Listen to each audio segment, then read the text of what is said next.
Welcome to BFCN Shorts, where we talk to coaches who have worked all around the world. Our guest today is Arkley, who is here to tell us about Japan. Enjoy.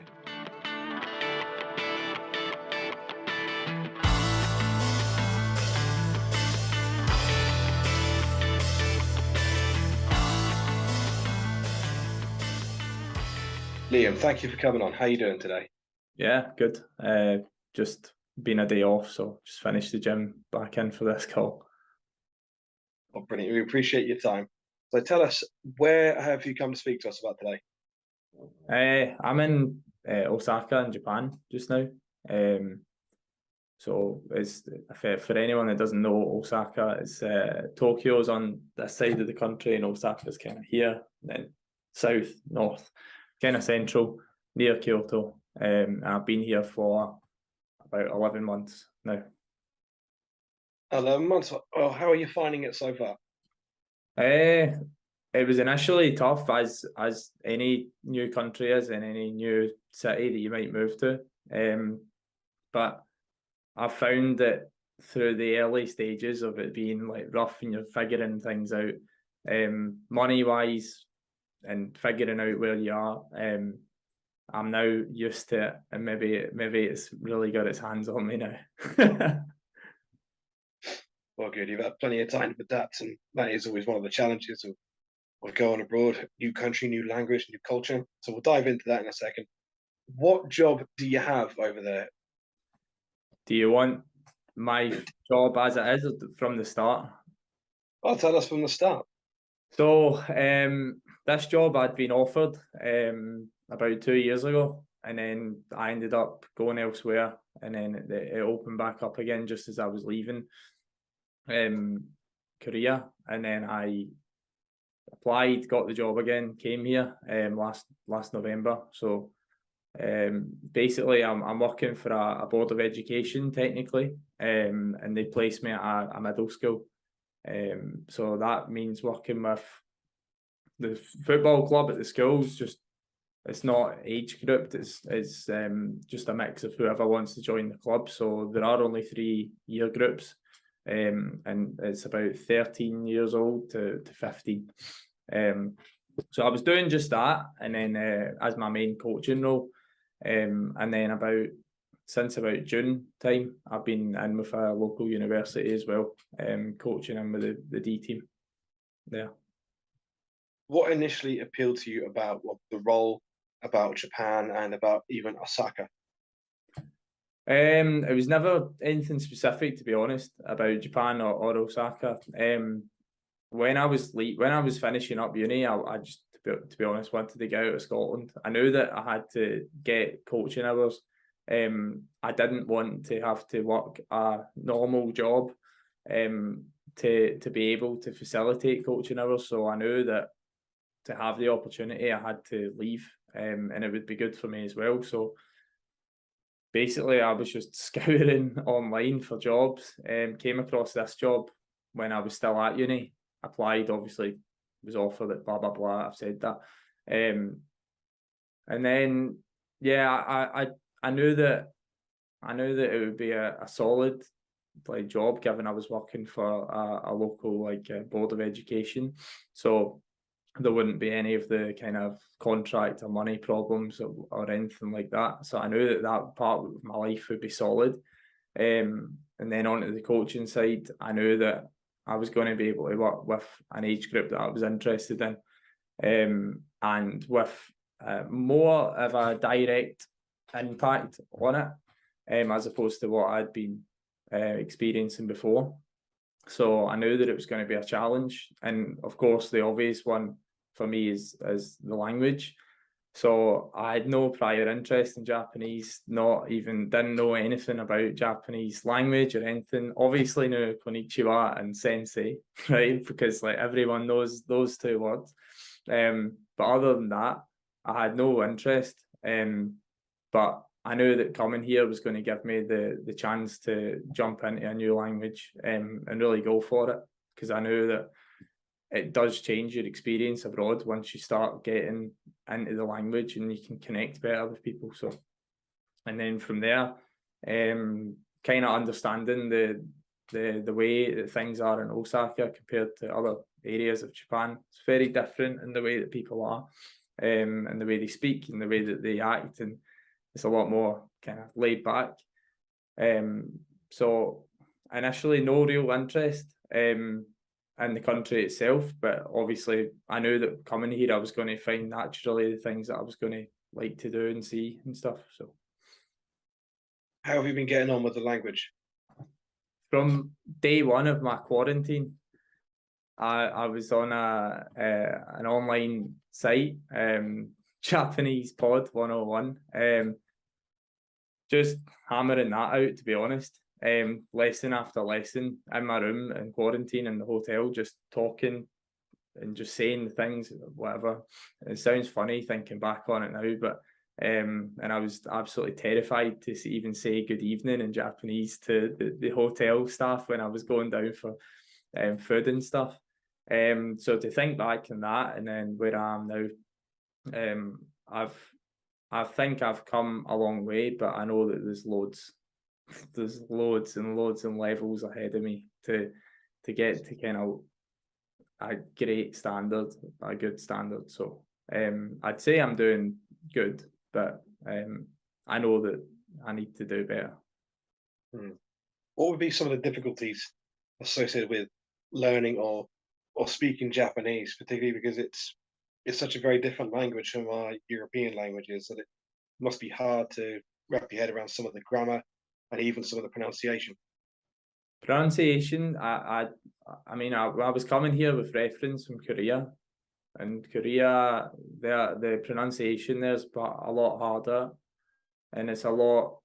You get less leeway with the pronunciation there. Here, the pronunciation's actually all right, and the grammar from day one, I just said, well, it's not the same as English, so don't even compare it to English. Just let your brain absorb it and the structure, and that's helped me personally. But the challenges to learning it, I think culturally, the people can be a bit kind of like they say in Japanese, like there's a wall between you and the other person. That's not just me, that's Japanese to Japanese people.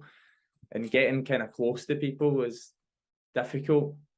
So as a learner, you want to have obviously regular conversation practice and the opportunity to use what you've been learning.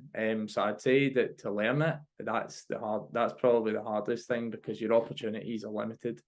For me, I've been lucky that when I was pitched up at my school, when I first got there, no one spoke English, not one of the boys, and I was taking them on my own. So, you know, I had the opportunity there to sound like an idiot, but use the stuff that I've been learning and just keep like obviously repeating stuff and being able to speak eventually coherently that they could understand. I don't think many people have the same opportunity nor the necessity to do so, and I think that's been huge for me. But I'd say the challenge is always going to be like your opportunity to actually speak and use what you've been learning. I think I know we're on a football podcast here, but like I'd say like your language, it's funny, like the language that you're learning is the last thing you want to speak in sometimes. And I think that you need to get over it. And the way to do that is just accept you're going to sound silly, and eventually you're not going to. So I think that's where my mind's been with it.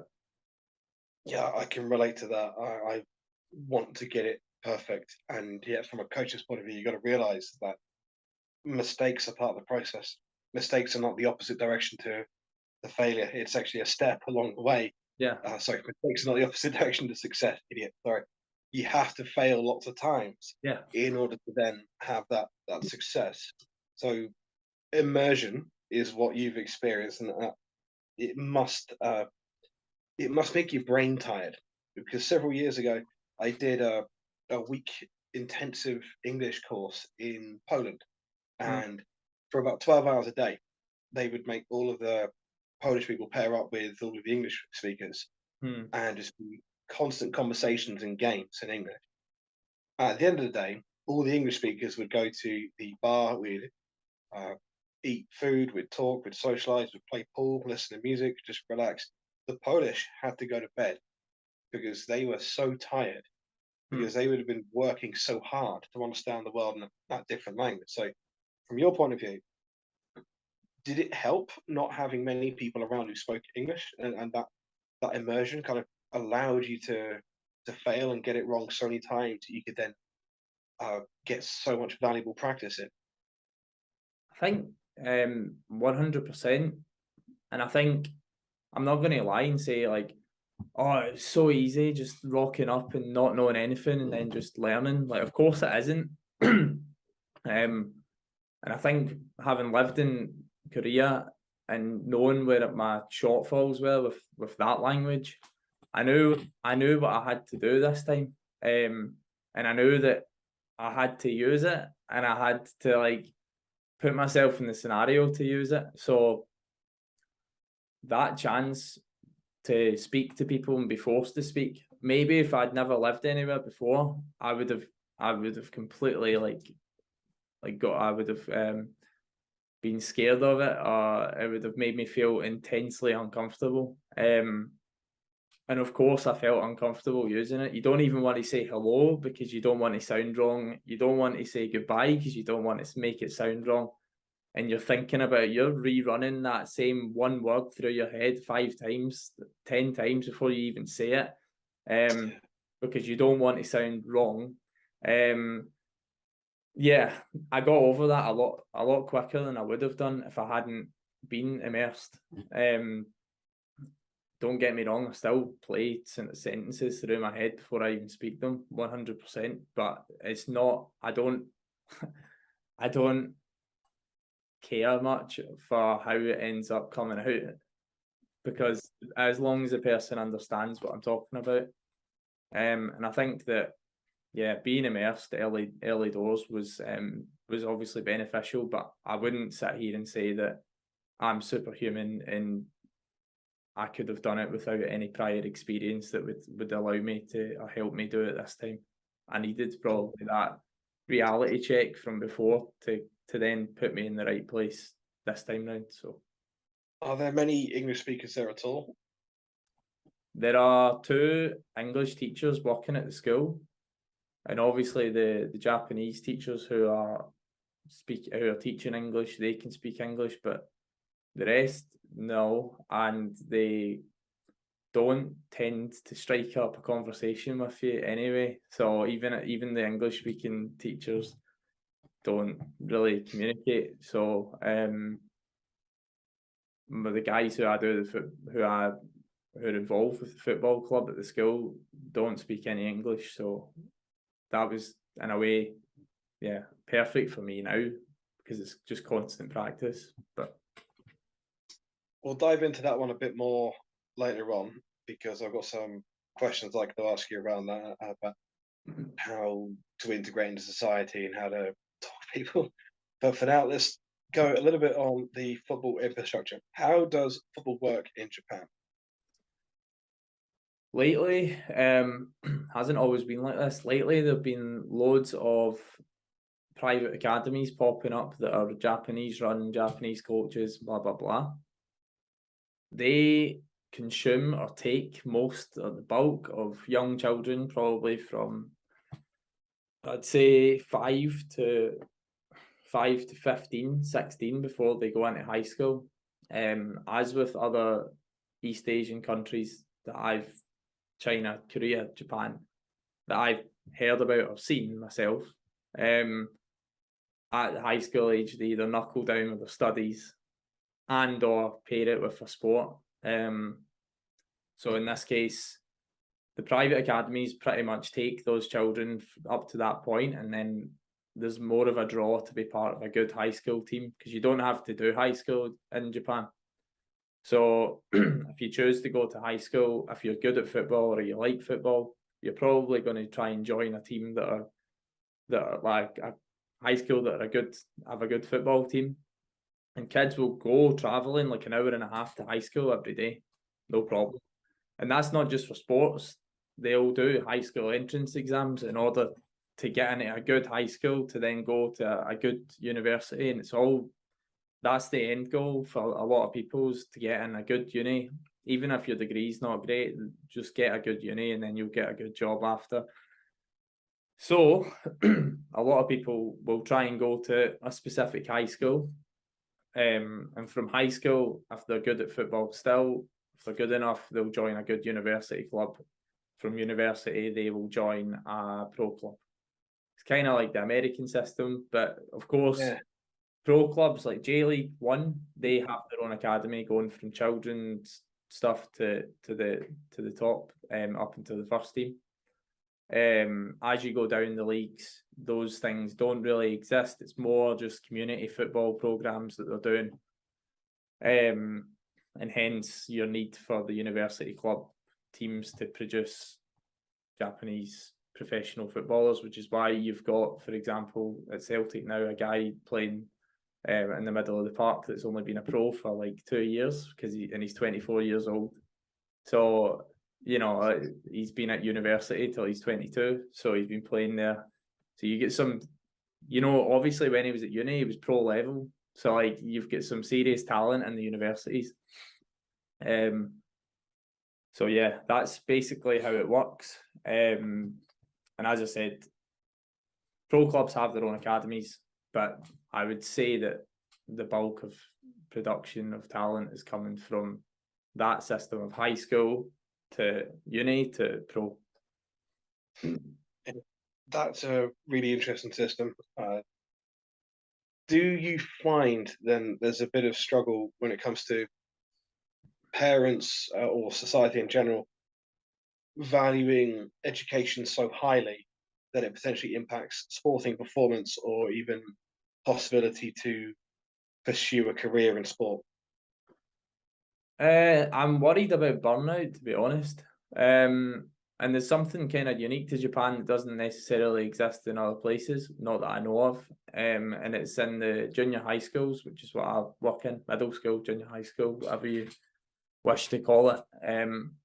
Basically, it's a necessity that there's an after-school club at every school. So teachers are obligated then to take a club, even if they're not necessarily like qualified to coach the sport or anything. They take a club, and it's free sports for children, and it means that they're active, and it's a good thing if it wasn't burdening teachers so much, because they already do crazy hours and have crazy amount of tasks. So me being there kind of relieves a bit of that burden for our club, but there's still a tennis club, basketball, you name it, right? So I think they value sports highly as well as education. And I think if you're going to a private university especially, then you're going to get the like that, and people value the university you went to probably more than what you know or what you actually did at university. It's more just what university did you go to.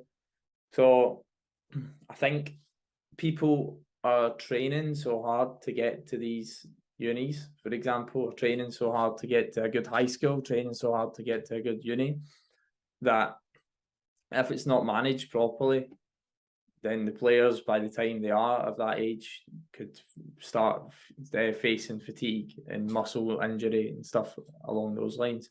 And that's the kind of thing where I think, well, you know, it needs to be managed properly if you want to train as much as that, and especially sometimes just let children be children. And that's where I think that kind of viewpoint doesn't exist here. Like the whole like let children be children. I'll give an example. You'll have like someone I know whose little brother's like 10 years old, and I said like, oh, why they playing piano? It's Saturday night. Why they get a Saturday night lesson? Oh, they're free on Saturday nights. And I was like, so let them be free then. Like let them be a child. So for that example, I would say, yeah, it's just a classic case of, if you're not learning or doing something along those lines, if you're not going to sleep at 10 a.m. and waking up at 5 a.m., then you're not doing enough, like that kind of thing. So you need to be on the go all the time. If that's education, sports, or other extracurricular stuff, there has to be something that you're doing. And I think my worry is let children be children. But from their perspective, from people that I know of anyway, there's nothing wrong happening. Like, there's nothing bad happening. And even the children don't know any better. So that is being a child to them. Like, does that make sense? Yeah, if everyone around you is doing it, then you don't know that it's a different way. So you don't kind of get that perspective, do you? So let's talk about you as a coach. How has going to Japan benefited your coaching? I think we'll come on to language again. Just having a limited selection of words kind of helps you realise that you don't need to say too much, and that was something I learned in Korea as well, which is like you need to really pick your words properly. And I think that's something I left Korea and was in Scotland for 3 months after, and I went and did a bit of coaching while I was there. My communication and the quickness of my instruction, it just went like completely. It went a lot faster. Now I can use as many words and speak whatever I want because I'm speaking to native English speakers when I'm back home. But I found that I didn't need to, because I learned that I didn't have to, because when you can't, you're forced to use enough, and enough is enough, and if that makes sense. So I've taken that again into Japan and then tried to develop that. I think development as a coach, I've been able to see how other like nations do football training, and how they how the application that players have to the sport.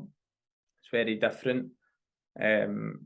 As I said, it might be difficult to get a young group of maybe grassroots players or whatever up for every single session, blah blah blah.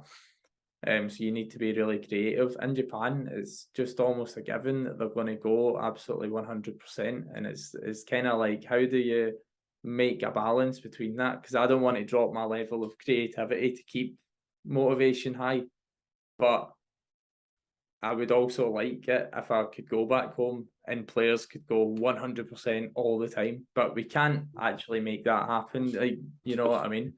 So it's interesting to see the different perspectives and try and then find some sort of middle ground. And I think, again, yeah, that also leads into session design. I think, again, if you are pairing the first 2 points, if you can't go into huge detail, then you have to find other ways to make it clear to the players about what it is you want to do and what you want to see and how you want to develop things. And I think if you can't explain with words, you can explain through the design of your session. And I think that's developed since I've been here, and probably again from Korea as well. The sad part is I don't work alongside a lot of coaches, so I don't get to like bounce ideas off other people, and try and like develop together practices, etc. That's the one kind of drawback from my experience so far, that I would like to maybe make an improvement on that, just trying to get in and around coaches more. So how has being in Japan benefited you as a person? Growing up, probably. I don't know, like when I left after I'd finished my degree and I went to South Korea, I learned obviously a lot about myself at that point, and you know, some testing circumstances that maybe others might attest to as well, and I think that it does make you see a different side to things. And I wasn't so wet behind the ears at all, and I know that myself, but I know that there were still many things that I hadn't really experienced before. And then coming here to Japan, it made me realize that you can't take one experience and expect the next one to be the same. And then, so even though they're two countries that are very, very close to each other geographically, I think in the early days, I was just expecting everything to be like Korea again, and like, and then you realise, no, there are differences.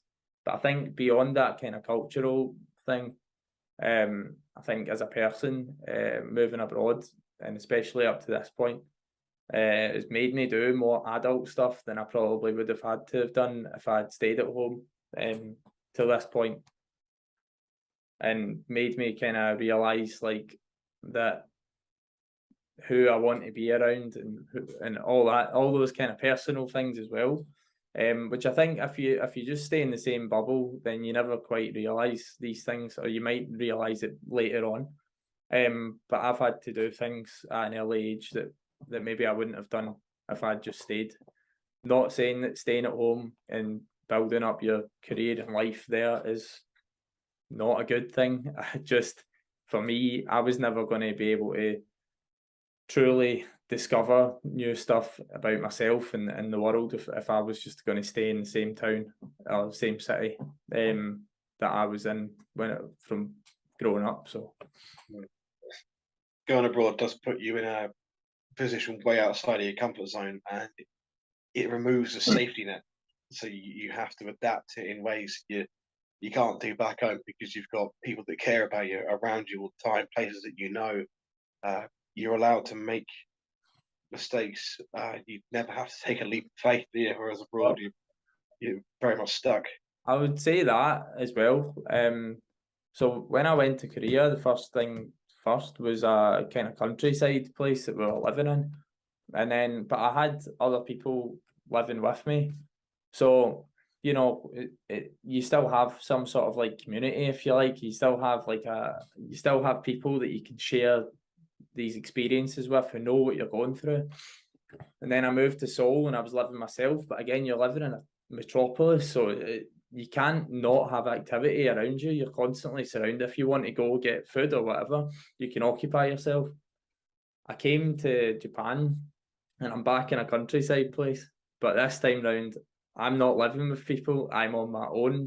So everything has to be driven by me, and therefore I need to find different ways of like, whereas before I could share all my experiences with people I was living with, and we could all like kind of, vent to each other. I've had to find ways of like getting through each day with ease, which I don't think is easy, especially when you first get somewhere like this. I mean, I've said this to many people.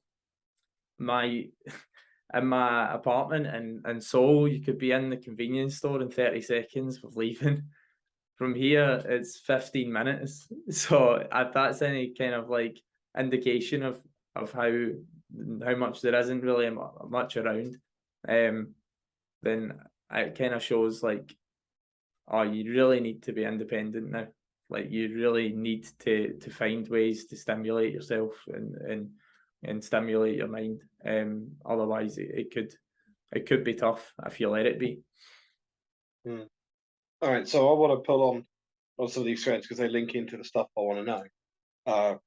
I've seen a few documentaries and read a lot of articles about social life in Japan, and this is where potentially we get into misconceptions because of social media and the way things are reported. But I watched a documentary where you had people that were single would rent a boyfriend or a girlfriend to pretend to be with them for the day when they visited their family, or particularly grandparents. So I think there was another one where people would provide a service where they would go be someone's grandkid for a day, like an adult grandkid that would go and spend time with the grandparents. So is that stuff going on? And how difficult then is it to actually integrate into society when you're reading things like not most, but there's a growing number of Japanese people are getting into their 30s without having a serious boyfriend or girlfriend, and they have to go to some real extreme measures to actually not just meet people, but pluck up the courage to even say hello or to speak to someone outside of a professional setting. Does that happen? And Like, if so, like, what are the challenges? The renting a partner thing. It could be going on. Thankfully, it's an issue I've never had to to take on. But it could be going on. It's not something I've heard of though. But you do have bars and stuff here where you could go in there and pay a man or a woman to sit with you for an hour or two and tell you you're beautiful and all this stuff, and you have to buy them drinks and they just sit with you and humour you basically. That's a thing. I've never heard of the grandchildren thing, but I think the general, to put you in the picture, the general working attitude in life here is like, well, if the boss hasn't left yet, then we're not leaving. So people end up leaving. People end up in work. There are teachers in my school who leave the school at like 11, 12 p.m. 12 a.m. Sorry, 12 a.m., 11 p.m., 12 a.m. Sometimes longer, especially if it's a busier period. And they've been coming in at 7 a.m. or 6 a.m. in the morning. Imagine trying to have some sort of like dating life or social life in that setting. So I think that definitely plays a part. People say here you need to find your wife in university, because when you're working you won't have time to date people or have a social life. Now, of course, that doesn't account for everyone, but I think it's not a stereotype. It's genuinely what I see every single day. It's what we kind of joke about as well, like about like, oh, if we see the lights on, we're out around in the street or whatever, we're going from a bar to another place, and you see the lights on in an office and we're like, oh, why the lights on? Oh, they'll still be working in there, like that kind of joke. But it's true. And there's another kind of stereotype that there's very much alive in Japan, that guys are very shy and don't really have the courage to talk to women. And therefore that's why the birth rate goes down and all that stuff. So I think, yeah, these things do exist. I don't know how about the dating, what you said, renting a boyfriend or girlfriend. I don't know about that, but I have seen it here, that guys are very shy, not just with trying to have a relationship, just socially in general. And it kind of comes back as well to the whole, like, you don't want to let people get too close and stuff thing. So that's added into the mix. So people will often have a conversation with me, and I'm not saying, again, my Japanese is amazing, but we can have a conversation and they'll do the typical like, oh yeah, we should definitely like meet up again. And I know I'm never going to hear from this person ever again. Like, you know, so it's these things, these are kind of cultural things that exist that probably that lead to what you just explained. I haven't seen rent a partner thing though, no. Well, I'll see if I can find it and send it on to you. Now, well, because we're talking about social lives, have you felt welcome? Have you felt safe included? And what kind of things are you able to do for fun if you're able to go out and make friends, keep busy? I feel, obviously I feel welcome, feel safe. It's a very safe country. People are happy to see me. I think obviously I realise what I look like and what kind of certain features I have that make me maybe welcome better than maybe someone else would be. So I'm well aware of that and kind of privilege that it holds. When someone sees me, they want to talk to me and or they want to say hello. So I can walk down the street and I don't know anyone I don't know who they are, and I just get loads of hellos. If I walk down the street back home and suddenly just random people started shouting at me, it would be a very, very different scene. So I think in that sense, it does put your alertness levels right down. Living somewhere like this, it does worry me. But when I go back home, someone starts shouting at me, I'm going to say, "Oh, hi," different situation. socially, you do get accepted from people, and I think if I have had the situation where I've been in a bar in Osaka and guys have came over, they want to talk, they're just interested in you, where you've come from, etc., and then they'll pay your bill, stuff like that, because they feel like, oh, this is so cool to like speak to you. I'm not gonna like say that there's a kind of like foreign thing as well. Like, of course that exists, but I try not to focus too much on that. It's not that heavy, and I think it's more paranoia that people get caught up in all that kind of like us versus them, Japanese versus foreigners kind of thing. I think for the most part they're just happy to see that other people can come here and enjoy Japan. I think, and that's how I've seen it so far. What are the living standards like over there? It's more expensive than Korea was. Certainly from what I've heard about China, totally is much more expensive. The payments for like the salary and stuff for this kind of job is fine. It's probably on par again with those countries. So if you're thinking about East Asia in general, say Japan's more expensive, but you're probably going to get paid the same, or if not less. But it's still livable. Food and drinks fairly cheap. I'm on about stuff because my head is in yen now. So, but if I ever go and compare it to pound, then I'm like, oh wait, no, Japan's all right. If you want to book a hotel, it's not going to cost you £100 or something. So, that kind of sense, yeah, it's good. The transport's more expensive than Korea was, but it's reliable. You're never going to have, I'm saying that today's train was 10 minutes delayed, but you're not usually going to have any late transport. And it's little things like that that don't ruin your day, like they might do in other countries.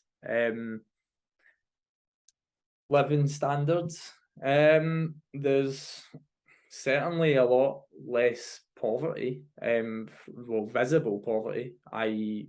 homelessness and things that when I was in Glasgow last was pretty bad. You can't walk down the main city centre without seeing homelessness and that kind of bad situation going on. You don't, in Glasgow, you don't really see it that much in Osaka, which if it's any indication should mean that it's a bit better in that sense. I'm not saying people don't struggle, of course they do, but in that sense, yeah, I'd say it's pretty comfortable to live here. If you're on, of course, if you're in a job that's paying you like a mid or an average salary, it's pretty easy to live here. So, final question. If someone reaches out to you because they're considering taking a role in Japan, what advice would you give to them? I would say jump into the language early as possible. It's going to be very different for you when you come here, if you come here. So I would say embrace it, don't challenge it. Just come with an open mind. I think that's a general piece of advice I would give for anyone who's going to go abroad anywhere, is have an open mind. Specific to Japan, don't expect people to have long-term relationships or friendships with you or come to you and want to be close to you very quickly. There's a real culture around keeping distance, and that is shown even in the language that they use. You use different language with different people to almost, without saying it directly, you're basically saying, oh, we are not close, so we don't speak to each other like we would if we were close. So the full structure of the language changes, which you'll come across. I would say in Japan that if you're a food person, there are different dishes that you can try. If you're a spicy food person, then you're probably not going to encounter many. If you like little bars and stuff, there are traditional places everywhere that people that are quite popular in Japan. And as for football, which is what we're talking about, the last thing, for football, no matter what level you go and watch in Japan, you're probably going to see a good game. The reason for that is technically across the board, players are pretty good. So if you go down the leagues, it doesn't necessarily change the technical ability. Just the more you go up the leagues, the more dynamic or different the games can be. But I would say that from the top to the non-league Japanese football is pretty good. A pretty good standard. And if you're going to get involved in any clubs, I would say again, just be wary that they're not going to look at you as like this foreign messiah that maybe other countries would. And I would say that if you'd experienced that, and I know that is rife in America, for example, or China, I would say don't expect that to happen, because they see their own structures and their own coach education and their own coaching as good enough, and there's a reason why you won't find many jobs in Japan, because they don't necessarily feel the need to hire foreign coaches. So I would say in that sense, find another way to be marketable as a person, as a coach, find other ways of networking, and just be humble about it, and don't expect things to come to you, because like they might do in another country where they have that kind of attitude. And I think, the coaching side, you're going to see some interesting practices, some intense repetition, which is why you end up having leagues with technical players. And I would say that even though you want to change that, even though you want to overhaul the training, you're going to have to do it bit by bit if you want to change anything, and accept that you're not going to be able to change some things. Because as I'd mentioned earlier in this, with the whole childhood thing, with the way that children don't know that they're living a childhood that's different to ours, they don't have any clue about it. Players also don't really realise that they're training in a different way to other people, because they don't have much exposure to the other methods. Of course, they can watch teams and training online, but in general, you coming in and changing it, even though you might think this is boring or uninteresting, they are not uninterested. They are not bored by this. And that's something that you would have to really consider about how you would like to implement new ideas, and how you can kind of bind the two aspects together. So I think, football-wise, it's a really, really interesting country, really good landscape, really good infrastructure there, and really good opportunity to coach good players.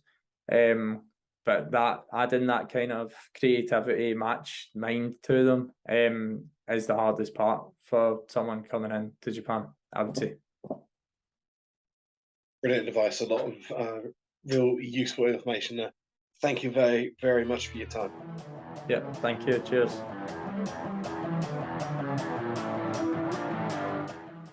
Thank you to Liam for coming on. We want to have the whole world covered, so if there's somewhere you'd like to come talk about, be our guest. We'd love to interview you to help expand our coaching horizons.